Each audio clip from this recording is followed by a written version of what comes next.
نستعينه ونستغفره ونؤمن به ونتوكل عليه ونعوذ بالله من شرور أنفسنا ومن سيئات أعمالنا من يهده الله فلا مضل له ومن يضلل فلا هادي له وأشهد أن لا إله إلا الله وحده لا شريك له وأشهد أن محمدًا عبده ورسوله يا أيها الذين آمنوا اتقوا الله حق تقاته ولا تموتن إلا وأنتم مسلمون بسم الله الرحمن الرحيم يا أيها الناس اتقوا ربكم الذي خلقكم من نفس واحدة وخلق منها زوجها وبث منهما رجالا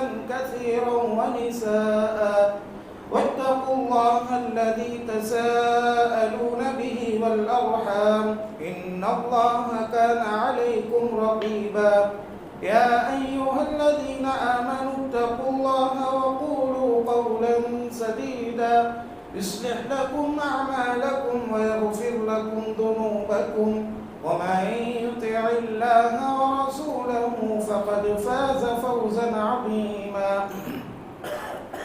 أما بعد فإن خير الحديث كتاب الله وخير الهدي هدي محمد صلى الله عليه وسلم وشر الأمور محدثاتها وكل محدثة بدعة وكل بدعة ضلالة وكل ضلالة في النار أعوذ بالله السميع العليم من الشيطان الرجيم من همزه ونفخه ونفثه والسابقون الأولون من المهاجرين والأنصار والذين اتبعوهم بإحسان رضي الله عنهم ورضوا عنه محترم اسلامی بھائیوں، اسلامی ماں و بہنوں، ہم سب سے پہلے اللہ رب العزت کی بڑائی بزرگی بیان کرتے ہیں جس نے ہم تمام لوگوں کو انسان بنا کر اس دنیا میں پیدا کیا۔ وہی اللہ ہے جو ہم کو کھلاتا ہے، پلاتا ہے، پہناتا ہے، غرض ہے کہ ہماری مصیبتوں کو، پریشانیوں کو، بیماریوں کو دور کرنے والا صرف اور صرف وہی ایک اللہ کی ذات ہے۔ وہی اللہ ہے جو عبادتوں کے لائق ہے۔ ساری عبادتیں اسی کے لیے ہونی چاہیے، ساری نمازیں، سارے روزے، سارے قربانیاں، سارے نذر و نیاز صرف اور صرف اللہ کے واسطے ہونی چاہیے۔ لاکھوں درود و سلام نازل ہو تمام انبیاء علیہ السلام پر، خصوصاً آخری نبی، پیارے نبی جناب محمد الرسول اللہ صلی اللہ علیہ وسلم پر، جن کی محنتوں سے، جن کی کوششوں سے آج ہم سب لوگ اسلام کے سائے کے نیچے جگہ لے رہے ہیں۔ اللہم صلی علی محمد وعلی آل محمد کما صلیت علی ابراہیم وعلی آل ابراہیم انک حمید مجید۔ اللہم بارک علی محمد وعلی آل محمد کما بارکت علی ابراہیم وعلی آل ابراہیم انک حمید مجید۔ محترم سامعین، رمضان المبارک کے مہینے میں ہم نے ایک مبارک سلسلہ شروع کیا تھا خلفائے راشدین کی زندگیوں پر، خلفائے راشدین کی تاریخ، ان کے سوانح حیات اور خلفائے راشدین کی زندگی سے ہمیں کیا سبق حاصل ہوتے ہیں، یہ سب باتیں ہم نے بیان کرنے کی کوشش کی تھی، جس کے اندر حضرت ابو بکر صدیق رضی اللہ تعالیٰ عنہ کی سیرت آپ کے سامنے مختصر طور پہ ہم نے بیان کی، اور اسی طریقے سے عمر فاروق رضی اللہ تعالیٰ عنہ کی سیرت کو ہم نے آپ کے سامنے بیان کیا، اور حضرت عثمان بن عفان رضی اللہ تعالیٰ عنہ کے سیرت کا ایک چاپٹر آپ کے سامنے ہم نے بیان کیا۔ آج کے خطبے میں جو دوسرا چاپٹر ہے وہ بیان کرنے کی کوشش کریں گے۔ اللہ سے دعا ہے اللہ مجھے حق بات کہنے، اس پر عمل کرنے، آپ لوگوں کو حق بات سننے، اس پر عمل کرنے کی توفیق عطا فرمائے۔ محترم اسلامی بھائیوں، اسلامی ماں اور بہنوں، ہم نے آپ کے سامنے حضرت عثمان بن عفان رضی اللہ تعالیٰ عنہ کی زندگی کا جو پہلا حصہ تھا، جو پہلا چاپٹر تھا، اس کے اندر ان کی فضیلت کو ہم نے بیان کیا تھا کہ عثمان بن عفان کی کیا کیا فضیلتیں ہیں، عثمان بن عفان رضی اللہ تعالیٰ عنہ کی کیا کیا اہمیت ہے، اور کتنی مرتبہ وہ جنت کی خوشخبری پانے والوں میں سے تھے، اور اپنے مال کو اللہ کے راستے میں پانی کی طرح کیسے بہاتے تھے۔ یہ سب باتیں آپ کے سامنے ہم نے بیان کی الحمدللہ۔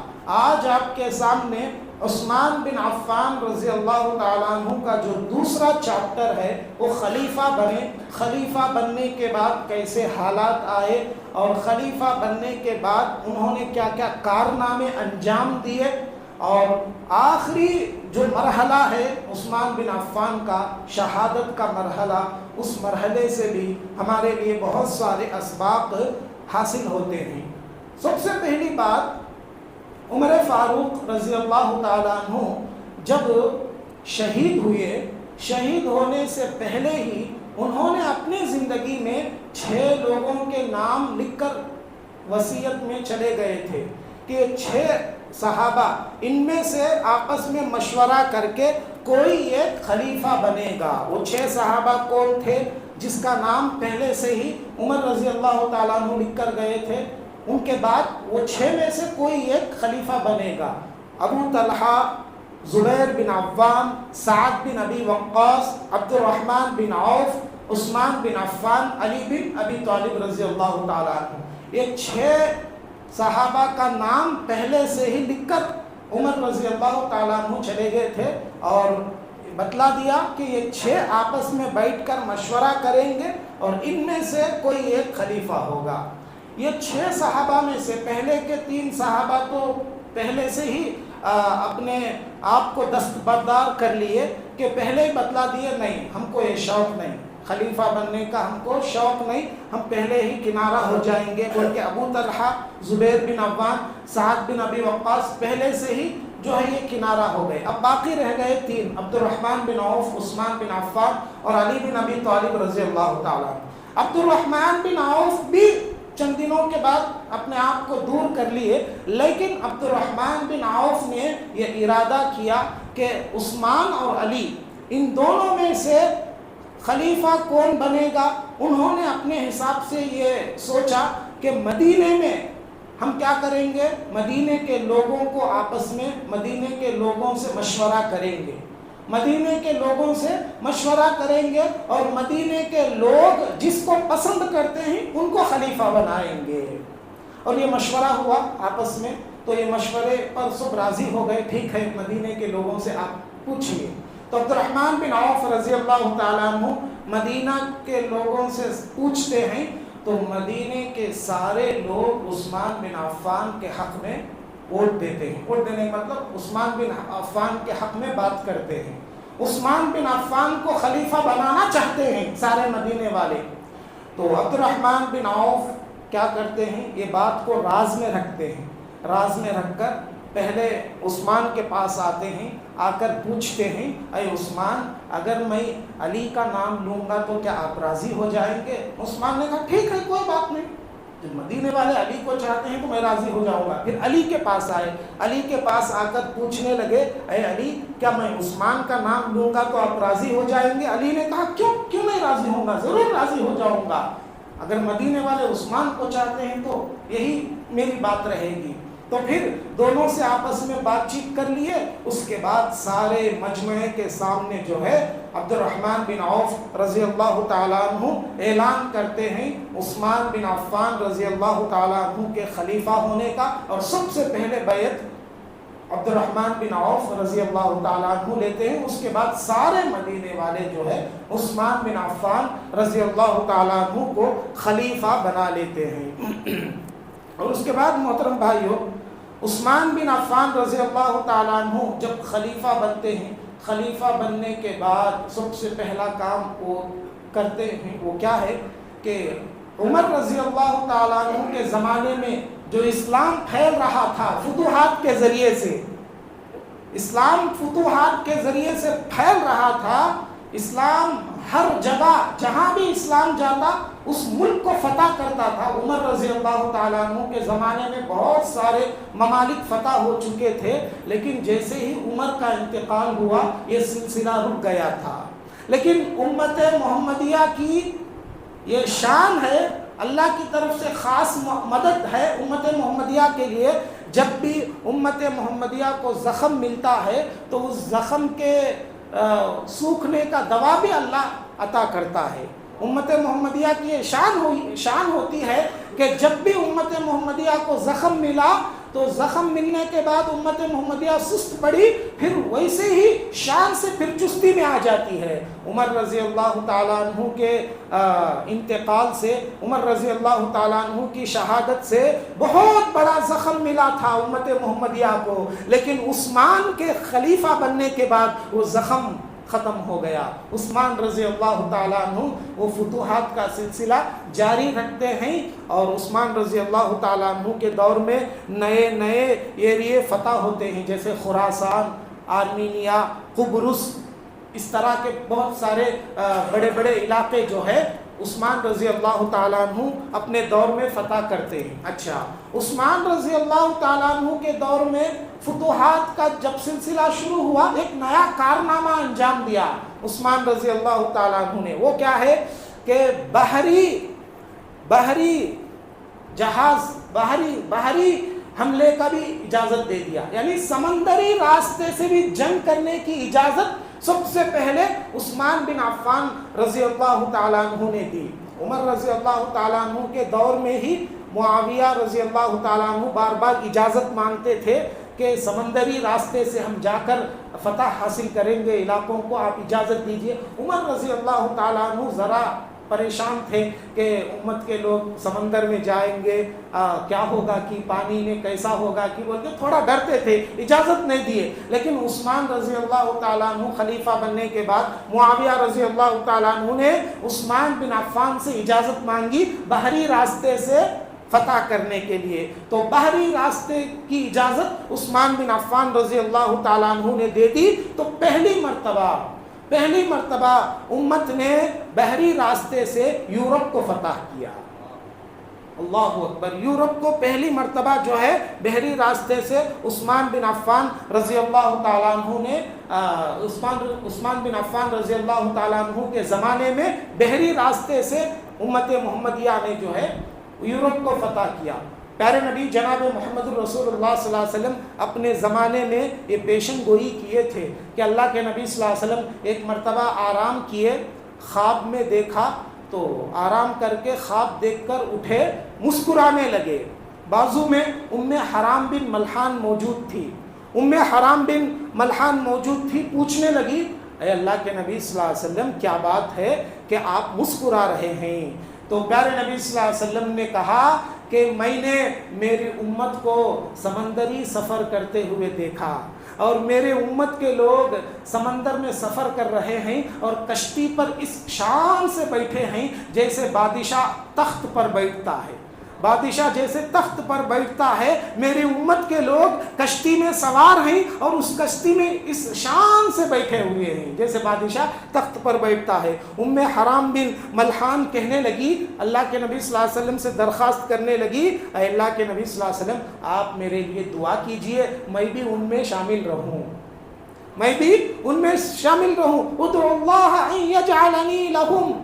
حرام نے فوراً اللہ کے نبی صلی اللہ علیہ وسلم سے درخواست کی کہ اللہ کے نبی ان خوش نصیب لوگوں میں سے میرا بھی شمار ہو جائے، ذرا میرے لیے دعا کیجئے۔ پیارے نبی صلی اللہ علیہ وسلم نے فرمایا انتی منہم، میں نے تمہیں دیکھا ہے، تم انہی لوگوں میں سے ہے، اللہ اکبر، تم انہی لوگوں میں سے ہے۔ تو یہ جو کشتی میں پہلی مرتبہ سوار ہوئے صحابہ، ان میں سے عبادہ بن صامت تھے۔ عبادہ بن صامت کی بیوی حرام بن ملحان تھی۔ عبادہ بن صامت کی بیوی کون تھی؟ حرام بن ملحان تھی، اور اس کشتی میں سوار ہونے والے، پہلی مرتبہ سوار ہونے والے صحابہ میں یہ حرام بن ملحان بھی تھی۔ کشتی آگے بڑھی، مسلمان ملکوں کو فتح کرتے ہوئے آگے بڑھ رہے تھے۔ جب قبرص کے مقام کو پہنچے تو حرام بن ملحان سواری پر سے پھسل کر نیچے گرتی ہے، وہی شہید ہو جاتی ہے۔ تو یہ پہلی مرتبہ مسلمان کشتی پر سوار ہو کر ملکوں کو فتح کیے، اور اس میں شہید ہونے والی خاتون صحابیات میں سے کون ہے؟ ام حرام بنت ملحان بھی ہے۔ اب آئیے عثمان بن عفان رضی اللہ تعالیٰ عنہ کے کارناموں میں سے ایک کارنامہ، جب وہ خلیفہ بنے تو خلیفہ بننے کے بعد قرآن مجید کو ایک لہجے میں جمع کیا، قرآن مجید کو ایک لہجے میں جمع کیا۔ اس سے پہلے کیا ہوا؟ ابو بکر صدیق رضی اللہ تعالیٰ عنہ نے قرآن مجید کو کتابی شکل میں جمع کیا، یعنی اللہ کے نبی صلی اللہ علیہ وسلم کے زمانے میں کیا تھا؟ کوئی ورق، کوئی پیپر، کوئی کتاب نہیں تھی۔ صحابہ کیا کرتے تھے؟ قرآن کو جو کچھ ان کو یاد تھا پتھر پر، پتے پر، جو ان کو ملتا اس پر لکھ لیتے تھے۔ ابو بکر صدیق رضی اللہ تعالیٰ عنہ کا کارنامہ کیا تھا؟ ابو بکر صدیق نے کیا کیا؟ یہ سب پتھروں کو، پیپروں، یہ پتوں کو، جہاں جہاں قرآن کی آیتیں لکھی ہوئی تھی سب کو جمع کر کے صحابہ کی ایک کمیٹی بنائی۔ صحابہ کی کمیٹی میں جو سب سے زیادہ قرآن کا حافظ تھے زید بن ثابت رضی اللہ تعالیٰ عنہ، ان کے نگرانی میں کیا کیے؟ پورے قرآن کو ایک کتابی شکل میں جمع کیے۔ ابو بکر صدیق رضی اللہ تعالیٰ عنہ، یہ کارنامہ کس کا تھا؟ ابو بکر صدیق کا تھا۔ لیکن عثمان نے آ کر کیا کیا کہ جب ایک کتابی شکل میں تو آ گئی، الحمدللہ بہت بڑا کارنامہ، اس کے بعد صحابہ نے دیکھا کہ یہ قرآن جو ایک کتاب کی شکل میں آئی ہے، لوگ الگ الگ زبانوں میں اس کو پڑھ رہے ہیں، یعنی اسلام پھیل رہا تھا۔ عربی زبان والوں کے علاوہ ایرانی زبان، عجمی زبان، ہر جگہ کی زبان الگ الگ ہوتی ہے۔ تو صحابہ نے دیکھا کہ یہ جو قرآن ہے عربی زبان میں، لوگ اسلام قبول کرنے کے بعد قرآن کو اپنے اپنی لینگویج میں اپنے اپنے حساب سے پڑھ رہے ہیں۔ تو صحابہ کو ڈر آ گیا، صحابہ کو اندیشہ ہوا فتنے کا، یہ جو قرآن پڑھنے کے الگ الگ زبانیں ہیں تو آگے چل کر بہت بڑا مسئلہ ہو سکتا ہے۔ الگ الگ زبانوں میں قرآن پڑھنا شروع کریں گے، لوگ صحیح طریقے میں نہیں پڑھ پائیں گے، صحیح طریقے سے نہیں آئے گا۔ تو یہ سب کو ختم کر کے ایک لہجے میں، ایک پڑھنے کے انداز میں جمع کرنا ہے۔ تو صحابہ نے مشورہ دیا عثمان بن عفان رضی اللہ تعالیٰ عنہ کو، خاص طور پہ حذیفہ بن یمان رضی اللہ تعالیٰ عنہ نے مشورہ دیا کہ اے خلیفہ، اے امیر المومنین، آپ ایک کام کیجئے کہ قرآن کو ایک لہجے میں جمع کیجئے۔ تو عثمان بن عفان رضی اللہ تعالیٰ عنہ کا ایک بہت بڑا کارنامہ ہے کہ انہوں نے کیا کیا؟ قرشی لینگویج میں، قرشی لینگویج میں، قرشی لہجے میں عثمان بن عفان نے انہی زید بن ثابت کی نگرانی میں جمع کیا۔ بہت بڑا کارنامہ ہے، ورنہ کیا ہوتا تھا؟ قرآن مجید کو اگر ایک ہی انداز میں جمع نہیں کیا جاتا، پڑھنے کے ایک ہی طریقے میں جمع نہیں کیا جاتا، لوگ اپنے اپنے حساب سے پڑھنا شروع کر دیتے تھے، جس کی وجہ سے بہت سارے غلطیاں قرآن میں آ جاتی تھی۔ تو عثمان بن عفان رضی اللہ تعالیٰ عنہ کا ایک بہت بڑا کارنامہ ہے کہ عثمان بن عفان رضی اللہ تعالیٰ عنہ نے سارے قرآن مجید کو ایک لہجے میں، ایک پڑھنے کے انداز میں جمع کیا۔ اچھا، عثمان بن عفان رضی اللہ تعالیٰ عنہ کے کارناموں میں ایک کارنامہ مسجد نبوی کی توسیع۔ پیارے نبی صلی اللہ علیہ وسلم کے زمانے میں جو مسجد بنائی گئی تھی، اس زمانے کے حساب سے وہ کافی تھی، وہ بس ہو جاتی تھی، پتوں کی، مٹی کا فرش، یہ وہ زمانے کے حساب سے کافی تھی۔ لیکن جیسے جیسے اسلام پھیلتا گیا، لوگ مسلمان ہوتے گئے، تو وہ مسجد تنگ ہونے لگی۔ تو عثمان بن عفان رضی اللہ تعالیٰ عنہ نے پہلی مرتبہ مسجد کو بڑھانے کا کام شروع کیا، اور خاص طور پہ عثمان بن عفان رضی اللہ تعالیٰ عنہ نے اس زمانے میں جس ایک میٹیریل ہے، وہ جس آج کے زمانے میں جیسا ایک سیمنٹ ہے، تو وہ زمانے کا سیمنٹ جس تھا، اور وہ جس کا استعمال پہلی مرتبہ عثمان بن عفان نے مسجد نبوی کی توسیع میں استعمال کیا۔ اور وہ جس تھا وہ ایسا تھا، وہ میٹیریل ایسا تھا کہ اس کے استعمال کرنے سے موسموں کا مقابلہ کرتا تھا وہ، یعنی جب جس کا استعمال جب کیا جاتا دیواروں میں تو موسموں کا مقابلہ کرتا تھا وہ جس، یعنی سردی کے دنوں میں گرمی پیدا ہوتی تھی اور گرمی کے دنوں میں سردی پیدا ہوتی تھی. وہ میٹیریل تھا وہ زمانے کا بہت زیادہ قیمتی. لیکن عثمان بن عفان رضی اللہ تعالیٰ عنہ کبھی پیچھے ہٹنے والے نہیں تھے اللہ کے راستے میں کام کرنے کے لیے. تو عثمان بن عفان رضی اللہ تعالیٰ عنہ نے پہلی مرتبہ مسجد نبوی کا کام شروع کیا, اس کو بڑھایا اور اس کے اندر جس کا استعمال کیا. اور وہ جس ایسی چیز ہے جو موسموں کا مقابلہ کرتی ہے. سردی کے دنوں میں گرمی پیدا ہوتی ہے اور گرمی کے دنوں میں سردی پیدا ہوتی ہے. ایسی چیز کا استعمال عثمان بن عفان نے پہلی مرتبہ اپنے دور میں شروع کیا. اچھا, عثمان بن عفان رضی اللہ تعالیٰ عنہ خلافت کا کام انجام دے رہے تھے, بہترین انداز میں خلافت چلا رہے تھے. چند سالوں کے بعد آزمائشوں کا دور شروع ہوا. یہی اصل چیز ہے. عثمان بن عفان رضی اللہ تعالیٰ عنہ کے زمانے میں عثمان بن عفان رضی اللہ تعالیٰ عنہ پر جو آزمائشیں آئی, اللہ اکبر, بہت زیادہ آزمائشیں ان پر آئی. اور یہ آزمائشیں ان پر آنے کی پیشن گوئی پیارے نبی صلی اللہ علیہ وسلم نے اپنے زمانے میں ہی پہلے ہی دے دی تھی کہ عثمان کو جنت ملنے والی ہے. لیکن ایک بہت بڑی آزمائش کے بعد آزمائشوں کا دور شروع ہوتا ہے عثمان بن عفان کا خلافت کے زمانے میں. عثمان بن عفان رضی اللہ تعالیٰ عنہ کے زمانے میں بغاوت شروع ہوتی ہے اور یہ بغاوت آگے بڑھتے بڑھتے بڑھتے اس کا نتیجہ عثمان بن عفان کی شہادت تک پہنچتا ہے. عثمان بن عفان رضی اللہ تعالیٰ عنہ کے سلسلے میں سب سے پہلی بات تو یہ ہے کہ عثمان بن عفان بھی جانتے تھے کہ مجھے شہید ہونا ہے. اس لیے کہ اللہ کے نبی صلی اللہ علیہ وسلم نے خود اپنے دور میں بتلا دیا تھا کہ شہید ہونے والوں میں عثمان بھی ہے. کیسے؟ ایک مرتبہ اللہ کے نبی صلی اللہ علیہ وسلم احد پہاڑ پر چڑھے. اللہ کے نبی, ابو بکر, عمر اور عثمان, یہ 4 لوگ تھے. احد جھومنے لگا, احد پہاڑ حرکت میں آ گیا. پیارے نبی صلی اللہ علیہ وسلم اپنا پیر احد کے پہاڑ پر مارتے ہیں, مار کر کہتے ہیں اسکت یا احد فإنما علیک نبی وصدیق وشہیدان. اے احد خاموش رہ جا, آج تیرے ماتھے پر ایک نبی ہے, ایک صدیق ہے اور 2 شہید ہیں. اس وقت پیارے نبی صلی اللہ علیہ وسلم نے پیشن گوئی دے دی تھی کہ جو 2 شہید ہیں اس میں سے کون 2 شہید, ایک عمر فاروق, دوسرے عثمان بن عفان رضی اللہ تعالیٰ عنہ. اور اسی طریقے سے پیارے نبی صلی اللہ علیہ وسلم نے اپنے زندگی میں عثمان بن عفان پر آزمائش آنے والی ہے بول کر پیشن گوئی دی. ام المومنین عائشہ صدیقہ رضی اللہ تعالیٰ عنہ کی حدیث ہے. وہ فرماتی ہیں کہ ایک مرتبہ اللہ کے نبی صلی اللہ علیہ وسلم نے مجھ سے فرمایا میرے صحابہ کو بلاؤ. میں نے پوچھا اے اللہ کے نبی کیا ابو بکر کو بلاؤں؟ پیارے نبی صلی اللہ علیہ وسلم نے کہا نہیں, ابو بکر نہیں. پھر میں نے پوچھا کیا عمر فاروق کو بلاؤں؟ پیارے نبی صلی اللہ علیہ وسلم نے کہا نہیں, عمر کو نہیں. میں نے پوچھا کہ کیا میں علی کو بلاؤں؟ پیارے نبی صلی اللہ علیہ وسلم نے فرمایا نہیں, علی کو نہیں. پھر امی عائشہ کہتی ہیں کیا میں نے عثمان کو بلاؤں؟ تو پیارے نبی صلی اللہ علیہ وسلم نے فرمایا ہاں عثمان کو بلاؤ میرے پاس.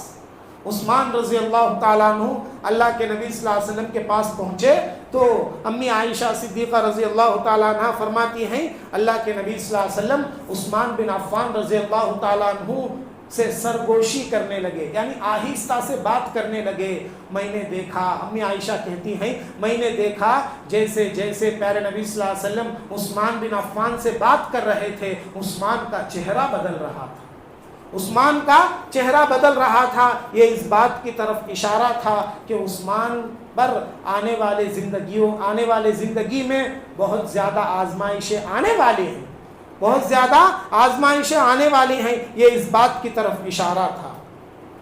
عثمان بن عفان رضی اللہ تعالیٰ عنہ کے زمانے میں بغاوت کیسے شروع ہوتی ہے, بغاوت کے اسباب کیا ہیں؟ عثمان بن عفان رضی اللہ تعالیٰ عنہ کے زمانے میں جو بغاوت شروع ہوئی اس کا پہلا سبب, بہت سارے اسباب ہیں, بہت سارے ریزنز ہیں. ان اسباب میں جو اسباب ہم کو نظر آتے ہیں, اہل علم جو اسباب بیان کرتے ہیں جو واضح اسباب ہے اس میں سے 2 سبب ہیں. یعنی عثمان بن عفان رضی اللہ تعالیٰ عنہ کے زمانے میں جو بغاوت شروع ہوئی، لوگ آپ کے خلاف ہو گئے، اس کی وجہ 2 اسباب ہے. سب سے پہلے سبب جو بتلاتے ہیں اہل علم وہ ہے عثمان بن عفان کا مزاج. عثمان بن عفان رضی اللہ تعالیٰ عنہ مزاج کے اعتبار سے بڑے نرم دل تھے. انہوں نے جو بھی خلافت کا کام سنبھالا، جو بھی کام کیا اپنے زمانے میں بڑے نرمی سے، بڑے نرم مزاجی سے انہوں نے کام کیا، اور یہ بہت اچھی چیز ہے، کوئی غلط چیز نہیں ہے یہ نرمی. لیکن جو دشمن عناصر تھے، پہلے سے اسلام کو پھیلتے ہوئے نہیں دیکھ سکتے تھے، پہلے سے ہی ان کو چبھ رہا تھا یہ اسلام جو پھیل رہا ہے اس کو کیسے ختم کرنا ہے. پہلے سے ہی اسلام کے دشمن دیکھ رہے تھے یہ پھیلتا ہوا اسلام، اس کو کیسے روکنا ہے.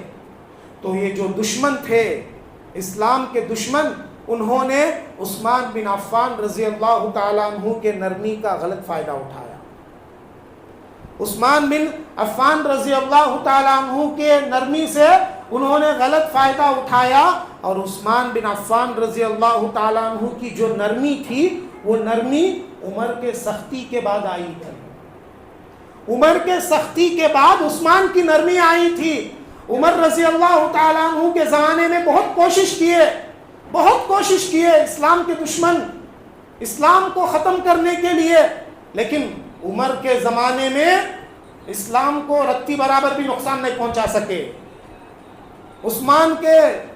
عثمان کا طریقہ ہی کچھ ایسا، عمر کا طریقہ ہی کچھ ایسا تھا، خلافت سنبھالنے کا کچھ بھی ذرا برابر بھی نقصان نہیں اٹھا سکے. اور خود پیارے نبی صلی اللہ علیہ وسلم نے بھی عمر رضی اللہ تعالیٰ عنہ کے بارے میں یہ پیشن گوئی کی تھی، یہ فتنوں کے لیے سد باب ہیں، عمر فتنوں کے لیے بہت بڑا دروازہ ہے، اس دروازے کو کوئی توڑ نہیں سکتا.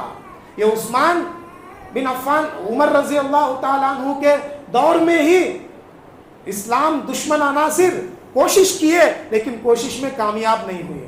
لیکن جیسے ہی عمر رضی اللہ تعالیٰ عنہ شہید ہو گئے، عمر کے شہید ہوتے ہی یہ دروازہ ٹوٹ گیا اور دشمن طاقتیں مسلمانوں میں گھس گئی اور اپنے آپ کو مسلمان کہہ کر مسلمانوں کو نقصان پہنچانے لگی. یہ عثمان بن عفان رضی اللہ تعالیٰ عنہ کے زمانے میں یہ ان کے نرمی سے غلط فائدہ اٹھا کر دشمن عناصروں نے کیا کیا؟ بغاوت کا کام شروع کیا. اور دوسری چیز جو عثمان بن عفان رضی اللہ تعالیٰ عنہ کے زمانے میں بغاوت جو شروع ہوئی، یہ پہلے سے ہی جو اسلام کے دشمنوں کا پلاننگ تھا، مجوسی طاقتیں، ایرانی طاقتیں، فارسی طاقتیں پہلے سے ہی طاق میں تھی، کیسے اسلام کو بدنام کرنا ہے، کیسے اسلام کو روکنا ہے. آپ نے دیکھا کہ عمر فاروق کو شہید کرنے والا کون تھا؟ ابو لولو فیروز. یہ کون تھا؟ یہ مجوسی تھا، اپنے آپ کو مسلمان کہہ کر مسلمانوں کے درمیان میں آ گیا تھا. مسلمان کہہ کر مسلمانوں کے درمیان میں آ کر پلاننگ سے عمر رضی اللہ تعالیٰ عنہ کو شہید کیا تھا. تو یہ مجوسی طاقتیں عمر کے زمانے میں ہی، آخری زمانے میں ہی شروع ہو گئی تھی، لیکن عثمان بن عفان رضی اللہ تعالیٰ عنہ کے زمانے میں یہ مجوسی طاقتیں اور زیادہ مضبوط ہو رہی تھی. اور یہ مجوسی طاقتوں کو اس وقت سہارا مل گیا جب یمن کا ایک یہودی عبداللہ بن سبا نام کا آیا، جو یہودی تھا، اپنے آپ کو مسلمان کہنے لگا، اسلام قبول کرنے کا ایکٹنگ کرنے لگا اور مسلمانوں کے درمیان رہ کر منافقت کا کام شروع کیا.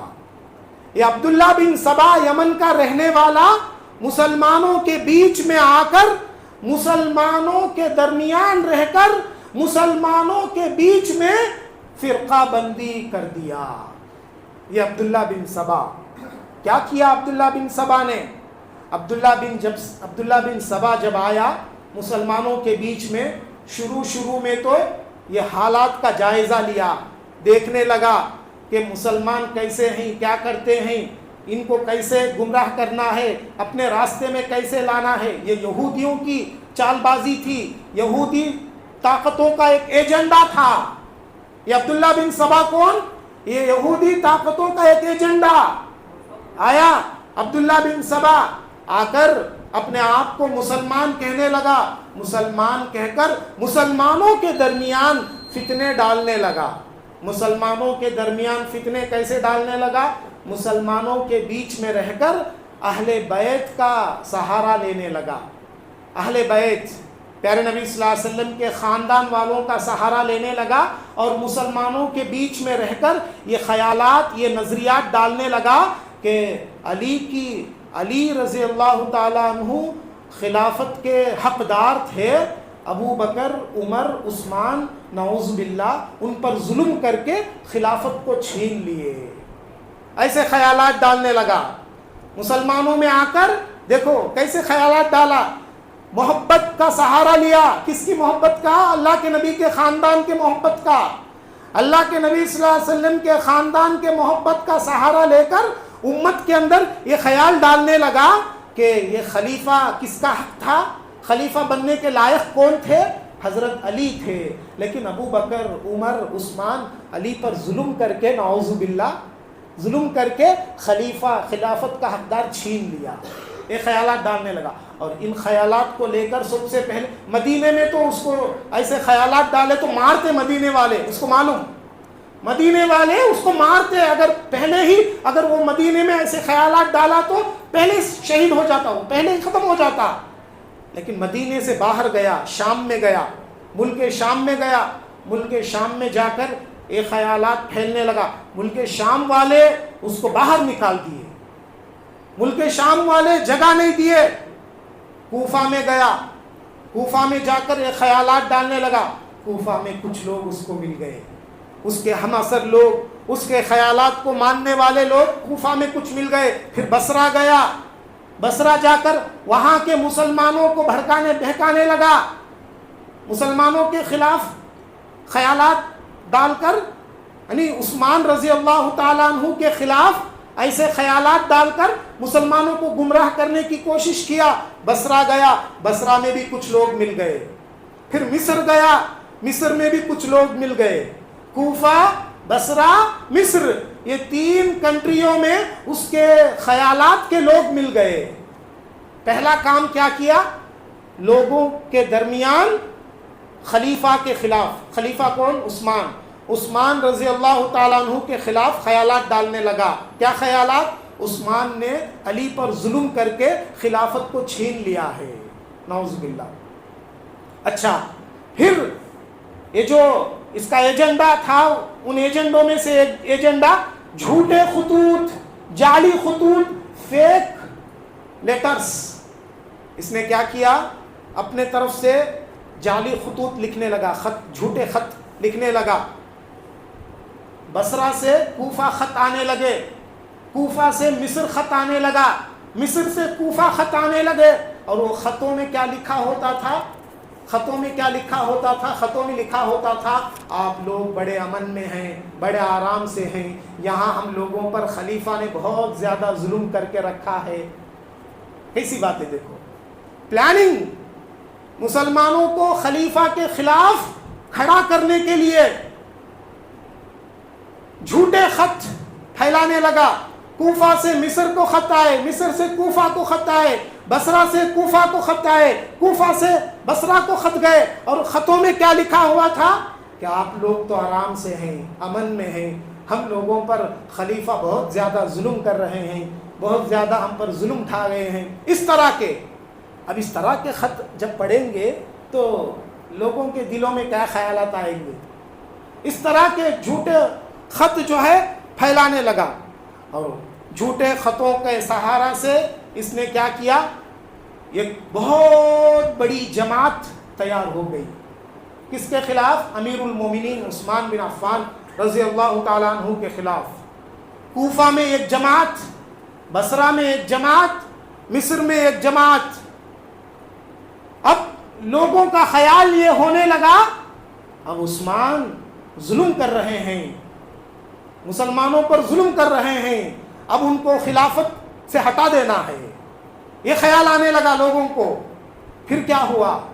پھر کوفہ سے ایک فوج، بصرہ سے ایک فوج، مصر سے ایک فوج مدینہ آنے لگی، اور ہر فوج کا ایک لیڈر تھا، ہر فوج کا ایک لیڈر تھا، اور یہ 3 لوگ آئے مدینہ آ کر عثمان بن عفان رضی اللہ تعالیٰ عنہ سے کہنے لگے تم نے یہ غلطی کی ہے، یہ غلطی کی ہے، لہٰذا تم خلیفہ رہنے کے لائق نہیں ہے، اب خلافت کی کرسی کو چھوڑ دو۔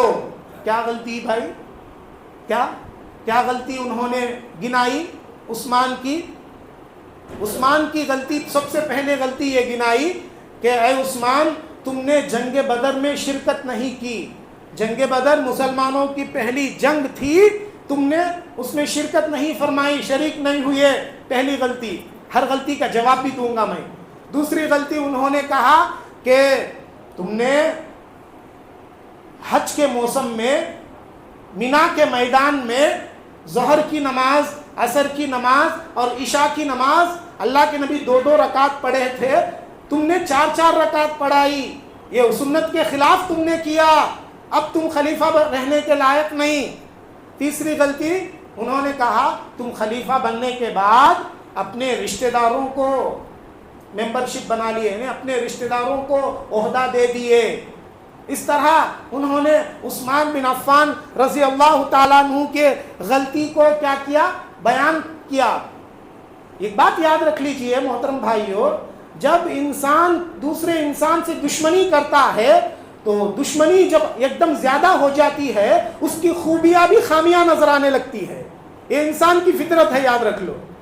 جب دشمنی میں کوئی آگے بڑھ جاتا ہے، اس کی اچھائیاں بھی خرابیاں نظر آنے لگتی ہے۔ ایسا ہی ہوا عثمان کے ساتھ، اور آپ لوگوں کو معلوم ہونا چاہیے عثمان بن عفان رضی اللہ تعالیٰ عنہ کی جو غلطیاں یہ بیان کیے، وہ غلطیاں نہیں تھی، وہ اصل میں جنگ بدر میں کیوں شریک نہیں ہوئے عثمان؟ اس لیے شریک نہیں ہوئے کہ جنگ بدر کے موقع پر ان کی بیوی رقیہ رضی اللہ تعالیٰ عنہ بیمار تھی، اور خود پیارے نبی صلی اللہ علیہ وسلم نے عثمان سے کہا تھا کہ عثمان تم اپنے بیوی کے پاس رہو، اس کی تیمارداری کرو۔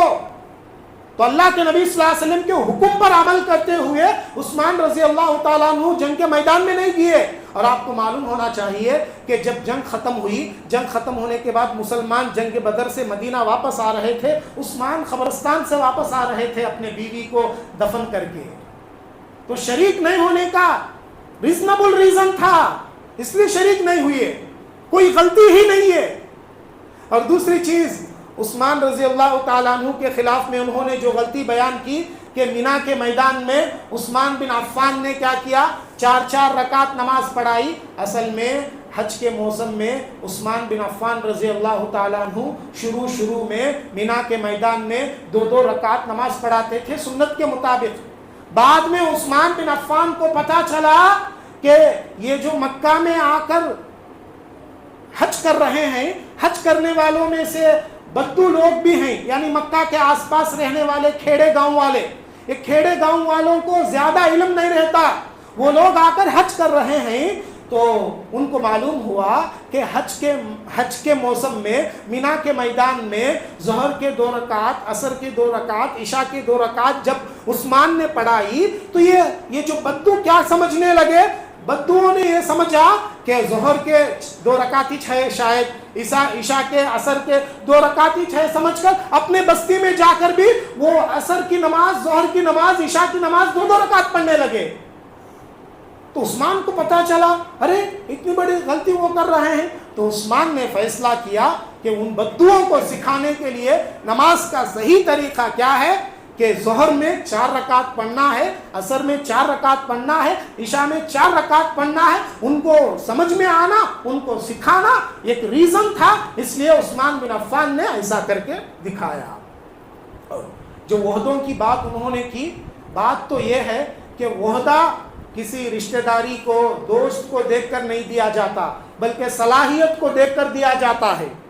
تو عثمان بن عفان نے بھی صلاحیت کو دیکھ کر عہدہ دیا، اپنا آدمی ہے، رشتہ دار ہے، یہ نہیں، بلکہ ان کے رشتہ داروں میں جو صلاحیت والے تھے، جو اس قابل تھے، عہدہ سنبھالنے کے جو قابل تھے، ایسے لوگوں کو عثمان بن عفان نے عہدہ دیا، لیڈرشپ دی. اور عثمان بن عفان نے اپنے رشتہ داروں میں جس کو بھی عہدہ دیا، خاص آدمیوں کو عہدہ دیا، ان اپنے رشتہ داروں کو عہدہ دینے کی وجہ سے خلافت کو بہت اچھے طریقے سے انہوں نے نبھایا. پورے امانت داری سے وہ کام کرنے لگے، اس لیے کہ خلیفہ کے رشتہ دار تھے. تو صلاحیت انہوں نے دیکھی. اور یہ کوئی نئی بات نہیں، عثمان نے ایسا نہیں کیا، بلکہ بعد میں آنے والے خلیفہ علی بن ابی طالب رضی اللہ تعالیٰ عنہ نے بھی ایسا ہی کیا کہ اپنے رشتہ داروں میں سے جو صلاحیت والے لوگ تھے، ایسے لوگوں کو انہوں نے کیا بنایا، ایسے لوگوں کو جو ہے انہوں نے عہدہ دیا، عہدے کے منصب پر فائز کیا. بہرحال یہ جو لوگ تھے، آئے تھے کوفہ سے، مصر سے، بصرہ سے آئے تھے. اصل میں ان کا مقصد کیا تھا، ان کی نیت کیا تھی؟ ان کا مقصد، ان کی نیت یہی تھی، ان کو خلیفہ کے کرسی سے ہٹانا، کیسا بھی ہو جائے. تو بہرحال عثمان نے ان کی ہر غلطی کا جواب دیا، اور ایسا جواب دیا آرام سے سننے والے کو تسلی ہو جاتی. پھر بھی وہ ماننے والے تھے، اور ماننے کے لیے آئے تھے کیا؟ وہ نہیں، وہ تو فتنہ مچانے کے لیے آئے تھے، ماننے کے لیے نہیں آئے تھے. انہوں نے کیا کیا؟ عثمان بن عفان کے گھر کو گھیر لیا. عثمان بن عفان رضی اللہ تعالیٰ عنہ کے گھر کو انہوں نے گھیر لیا، اور یہ گھیرا تقریباً 40 دن تک تھا. 40 دن تک عثمان بن عفان رضی اللہ تعالیٰ عنہ کو محصور کر دیا. کس میں؟ اپنے گھر میں. عثمان بن عفان رضی اللہ تعالیٰ عنہ اکیلے اپنے بیوی بچوں کے ساتھ گھر میں تھے. تقریباً 40 دن گھیرے میں تھے.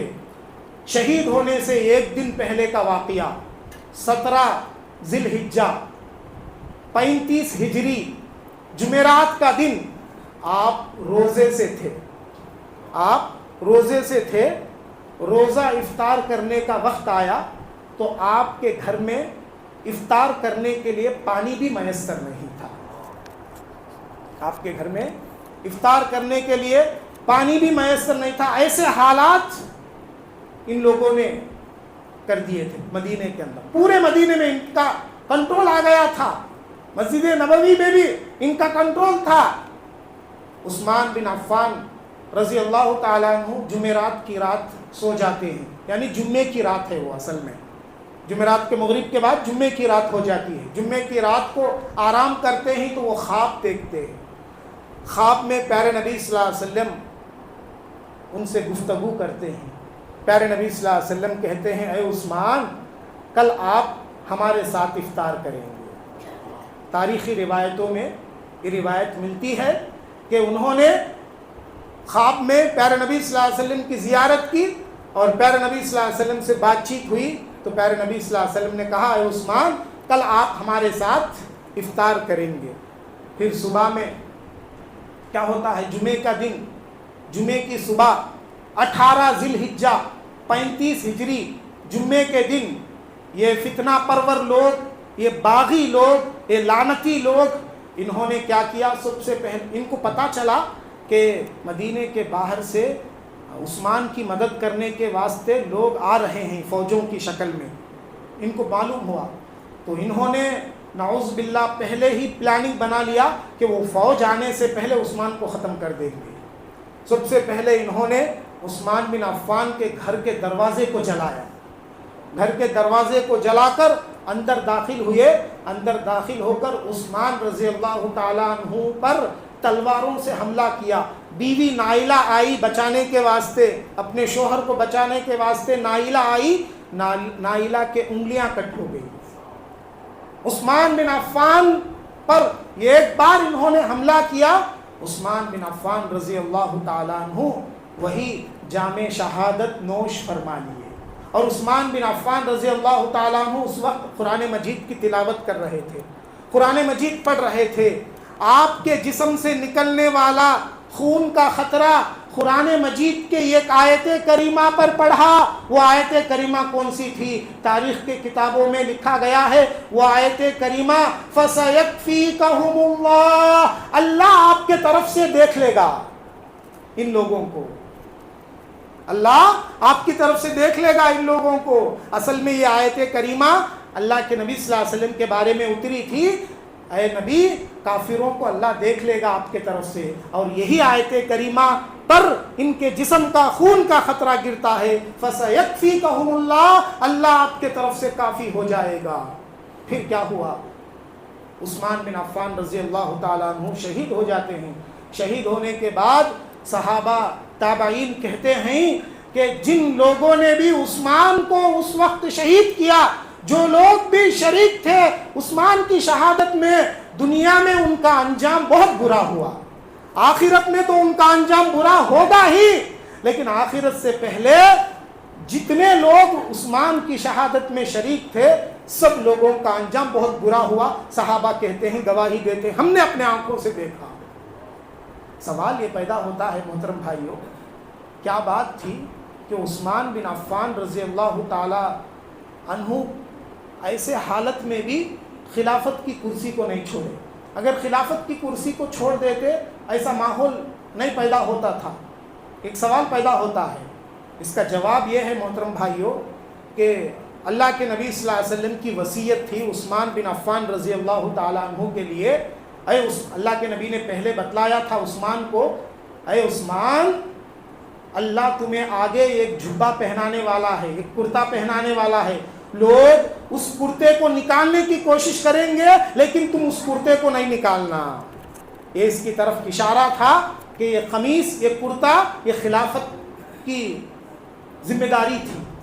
اللہ کے نبی صلی اللہ علیہ وسلم کی وصیت تھی کہ یہ خلافت کی ذمہ داری تمہیں سونپی جائیں گی، لوگ اس کو چھیننا چاہیں گے لیکن تم کبھی بھی اس کرتے کو نہیں نکالنا۔ کیا بات ہے، کیا وجہ ہے؟ یہ خلافت کی ذمہ داری کو چھوڑنے سے اللہ کے نبی کیوں منع کیے؟ اس کا سبب یہ تھا محترم بھائیوں، یہ خلافت کا جو عہدہ ہے بہت بڑا عہدہ ہے، یہ خلیفہ کا جو عہدہ ہے بہت بڑا عہدہ ہے، پورے مسلمانوں کا لیڈر۔ اگر یہ خلافت کا عہدہ اس کی کوئی اہمیت نہیں ہوتی، اگر اس کی اہمیت اگر ختم ہو جاتی تو آگے کیا ہو سکتا تھا؟ کوئی بھی آتا تھا خلیفہ کو بولتا تھا تم خلیفہ بننے کے لائق نہیں، چھوڑ دو، خلافت چھوڑ دو، کرسی کو چھوڑ دو، بولے تو خلافت کو چھوڑنا پڑتا تھا۔ اللہ کے نبی صلی اللہ علیہ وسلم نے عثمان کو یہ جو تاکید فرمائی کہ خلیفہ تم بننے کے بعد لوگ چاہیں گے تم کو خلافت سے دستبردار کرنا چاہیں گے لیکن تم کبھی بھی خلافت کی کرسی کو نہیں چھوڑنا، اس لیے کہ یہ خلیفہ کا جو عہدہ ہے یہ بہت بڑا عہدہ ہے، یہ اس عہدے کی اہمیت، اس عہدے کے وقار کو باقی رکھنا ہے، اس لیے اللہ کے نبی صلی اللہ علیہ وسلم نے کہا کبھی بھی یہ عہدہ نہیں چھوڑنا۔ احون البلیتین اخف الضررین، ایک قاعدہ ہے عربی کا، جب تمہارے سامنے دو نقصان ہو، ایک بڑا نقصان دوسرا چھوٹا نقصان، تو کیا کرنا ہے؟ بڑے نقصان سے بچنے کے لیے چھوٹے نقصان کو اپنا لینا۔ یہ خلافت کی کرسی کو چھوڑنا بہت بڑا نقصان، یہ بعد میں غیروں میں بھی مسلمانوں کی اہمیت گھٹ جاتی تھی، مسلمان کی کوئی اہمیت نہیں ہوتی تھی، بہت بڑا فتنہ ہونے کا اندیشہ تھا، پورے قوم کا نقصان ہوتا تھا، تو قوم کے نقصان سے بچنے کے لیے خود کا نقصان کر لینا یہ کیا بہتر تھا۔ تو عثمان رضی اللہ تعالیٰ عنہ نے یہی کیا، چھوٹے نقصان کو اپنا لیا بڑے نقصان سے بچنے کے لیے۔ عثمان اپنے آپ خود شہید ہو گئے، اپنا جان قربان کر دیے، لیکن خلافت کی اہمیت کو گھٹائے نہیں۔ اور دوسرا ایک سوال یہ بھی پیدا ہوتا ہے، آخری بات بتا کر اپنی بات ختم کرتا ہوں، کہ عثمان بن عفان رضی اللہ تعالیٰ عنہ خلیفہ بنے، خلیفہ بننے کے بعد سارے صحابہ ان پر عہد کیے، اور مدینہ میں ان کے شہادت کے قریب ایسا ماحول ہو گیا، سارے مدینے میں ان کا کنٹرول تھا، خارجیوں کا، یہ عبداللہ بن سبا کے ماننے والوں کا، باغیوں کا۔ مدینہ کے صحابہ کیا کرتے تھے اس وقت؟ سوال پیدا ہوتا ہے، مدینہ کے صحابہ کہاں تھے اس وقت؟ سب سے پہلا جواب یہ ہے کہ یہ جو مہینہ تھا ذی الحجہ کا مہینہ، مدینہ کے بڑے بڑے صحابہ مکے کو گئے تھے حج کرنے کے لیے، امہات المومنین بھی اور بڑے بڑے صحابہ بھی مکے کو گئے تھے حج کرنے کے لیے، اور جو صحابہ مدینے میں باقی تھے ان صحابہ نے کئی مرتبہ ڈیمانڈ کیا آ کر عثمان سے، اے عثمان آپ ایک مرتبہ بولو، ہم ایک فوج تیار کریں گے، فوج تیار کر کے ان لوگوں کا مقابلہ کریں گے، آپ صرف اجازت دو۔ عثمان نے کہا نہیں۔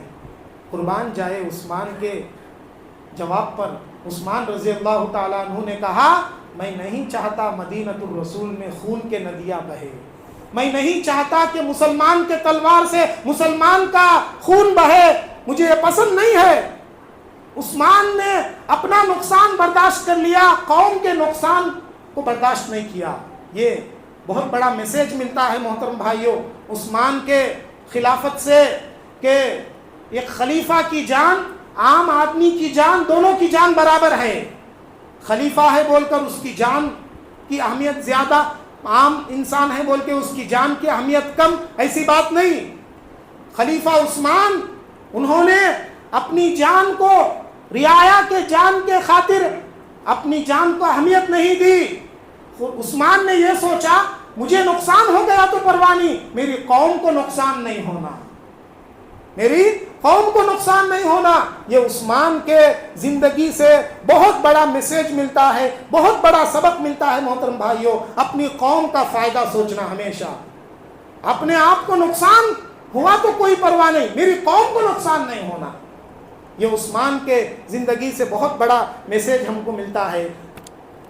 لہٰذا عثمان رضی اللہ تعالیٰ عنہ کے زندگی سے جو پیغامات، جو میسیجز ہم کو ملتے ہیں، اللہ سے ہم دعا کرتے ہیں کہ ان پیغامات سے صحیح معنوں میں عبرت حاصل کرنے کی توفیق عطا فرما۔